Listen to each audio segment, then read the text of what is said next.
ফেব্রুয়ারিতে ত্রয়োদশ জাতীয় সংসদ নির্বাচন। সারা দেশ প্রস্তুত হচ্ছে একটি অবাধ, সুষ্ঠু এবং গ্রহণযোগ্য নির্বাচনের জন্য। কি ভাবছেন সাধারণ মানুষ থেকে শুরু করে আগামী জনপ্রতিনিধিরা? সে কথা জানাতে ডিবিসি নিউজের ইলেকশন এক্সপ্রেস ছুটে যাচ্ছে সব সংসদীয় আসনে। এখন আছে সংসদীয় আসন 124, বরিশাল 6।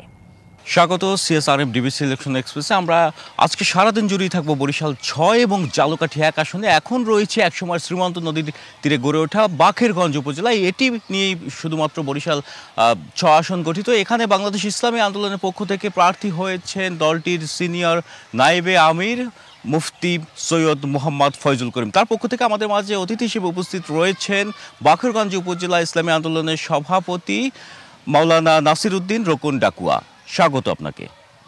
ধন্যবাদ। প্রার্থীর পক্ষ থেকে আপনারা ভোটারদের কাছে যাচ্ছেন, ভোটাররা কি বলছেন আপনাদের? আমরা প্রার্থীর পক্ষ থেকে যাচ্ছি। এখানে আমাদের ব্যাপক সাড়া আছে।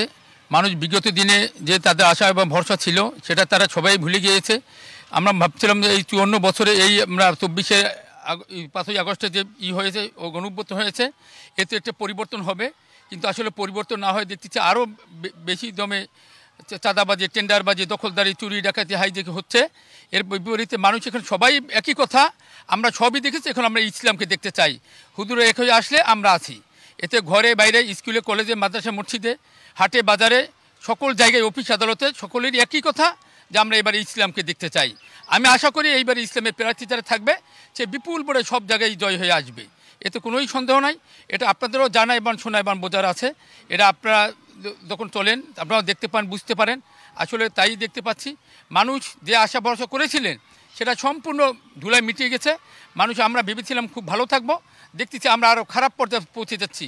যদি ইসলামী দল যদি ক্ষমতায় না আসে, যে একটা স্বাভাবিক একটা উদাহরণ হলো এই যে আপনাদের এই যে ভার্সিটি নির্বাচন ডাকছু এই চরছু এবং চকছু হলো, এখানে বিজয় কীভাবে হয়েছে, সকলে আলাদা আলাদা নির্বাচন করছে, তারপরও ইসলামের পক্ষে মনে করে, মানে ব্যাপক বিজয়।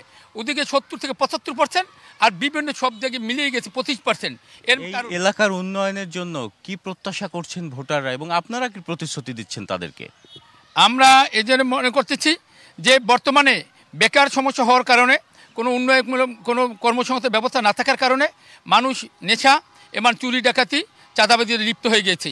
আমরা চাই যদি আমরা হয় আগে যেন বেকার সমস্যা দূর হওয়ার জন্য কিছু কর্মসংস্থানের ব্যবস্থা করতে চাই। আমরা যেভাবে হোক, সরকারি মাধ্যমে হোক, আমাদের সকলের উদ্যোক্তার মাধ্যমে আমরা কিছু ব্যাপকভাবে কর্মসংস্থান করে যেন এই সমস্ত সমস্যাগুলো দূর করতে পারি। স্বাস্থ্য, শিক্ষা, চিকিৎসা, অবকাঠামোগত উন্নয়ন, রাস্তাঘাটের উন্নয়ন, কোন বিষয়গুলোকে আপনারা প্রাধান্য দেবেন প্রতিশ্রুতি হিসেবে? আমরা এটা সবথেকে আগে তো আমাদের বললাম যে আমাদের ইটে দিতে হবে যে আমরা শিক্ষা এবং স্বাস্থ্য, এরপরে একে একে আমাদের বাসস্থানের, এরপরে আমাদের চলাফেরার রাস্তাঘাটের থাকবে, কিন্তু সিরিয়াল বাই সিরিয়ালে আসবে আমাদের নিজস্ব সব জিনিস নিয়ে। এভাবে আমরা করতে চাই, এটা আমাদের চিন্তা এবং চেতনার ভিতরে আছে যে সবটাই বাংলাদেশের একটা বাকেরগঞ্জকেই একটা মডেল বাকেরগঞ্জে নিয়ে আসতে পারি। মানুষজন এটা দেখে সুখে শান্তিতে থাকতে পারে, আর কোনো ভয়ের ভিতরে না থাকে, আতঙ্কের ভিতরে না থাকে, তার যে এটা কাটিয়ে উঠতে পারে। এবার সৎ, যোগ্য, সাহসী এবং ইসলামিক খোদাবিরু একজন প্রার্থী যদি জয় হয়ে আসে তাহলে আশা করি এটা সম্ভব। আর খোদাবিরুতে যদি না থাকে তাইলে তার দ্বারা কোনো কিছুই সম্ভব হবে না। যেমনি পিছিয়ে গেছে তার চেয়ে বেশি আরও ভারে বাড়বে, এটা সকলেই মনে করি, আমরাও মনে করি। সেই হিসেবে আমাদের কার্যক্রম চলছে এবং সকলে আমাদের সাড়া দিচ্ছে, এও পিছিয়ে নাই। আপনারা যে আসন সমঝোতার বিষয়টি নিয়ে আসছেন, সামনে চলে আসছে, সেই বিষয়ে কত দূর এগুলেন? আসন সমঝোতা এটা আমাদের হচ্ছে যে 2টা দল বড় দল, এর সাথে আরও 6টা দল আছে, 8টা দল নিয়ে আমাদের আসন সমঝোতা হচ্ছে।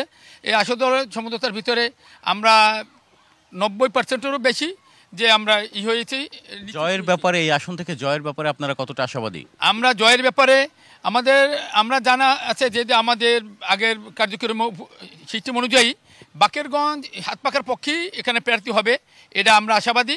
এবার হাত পাখার পক্ষে হবে, এবার অন্য যে দল আছে, আমাদের জামাত আছে, তাদেরও কথা আছে যেই আসবে আমরা একত্রিত ওই প্রার্থীকে বিজয় করব।